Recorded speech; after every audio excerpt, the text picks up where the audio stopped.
भगवान श्री राम और शबरी की कथा एक अद्भुत कहानी है जो भक्ति, प्रेम और समर्पण का प्रतीक है।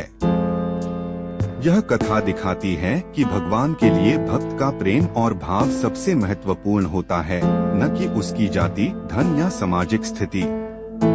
शबरी की भक्ति। शबरी एक भीलनी थी और उसका जीवन कठिनाइयों से भरा हुआ था। वह बचपन से ही भगवान राम की भक्ति में लीन थी और उन्हें अपने भगवान मानती थी। शबरी का दिल केवल भगवान की भक्ति से भरा हुआ था। वह अपने गुरु मतंग ऋषि के आश्रम में रहती थी और उन्हें विश्वास था कि एक दिन भगवान राम उनके आश्रम में अवश्य आएंगे। उनके गुरु ने भी उनसे वादा किया था कि भगवान राम एक दिन उनके दर्शन करने जरूर आएंगे। शबरी हर दिन राम के आने की प्रतीक्षा करती और आश्रम के रास्ते में फूल बिछाती। उनका जीवन केवल एक ही उद्देश्य में बदल गया था, भगवान राम के दर्शन। भले ही वह गरीब और समाज से बहिष्कृत थीं, उनकी भक्ति और समर्पण भगवान के प्रति निस्वार्थ थी। भगवान राम का आगमन। जब भगवान राम सीता की खोज में वन में भटक रहे थे, तब वे शबरी के आश्रम पहुँचे। शबरी ने उन्हें देखकर अत्यंत प्रसन्नता से उनका स्वागत किया।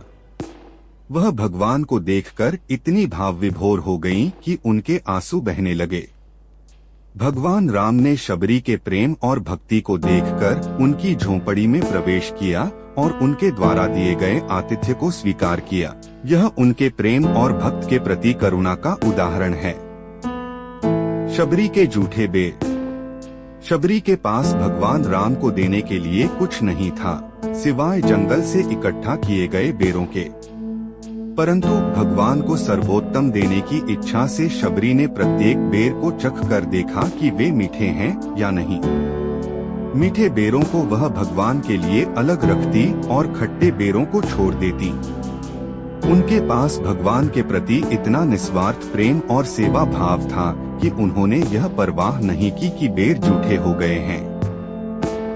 जब भगवान राम ने बेर खाने की इच्छा जताई तो लक्ष्मण जी ने थोड़ा संकोच किया क्योंकि वह जूठे थे, लेकिन भगवान राम ने प्रेम पूर्वक उन बेरों को स्वीकार किया और बड़े आनंद से खाने लगे।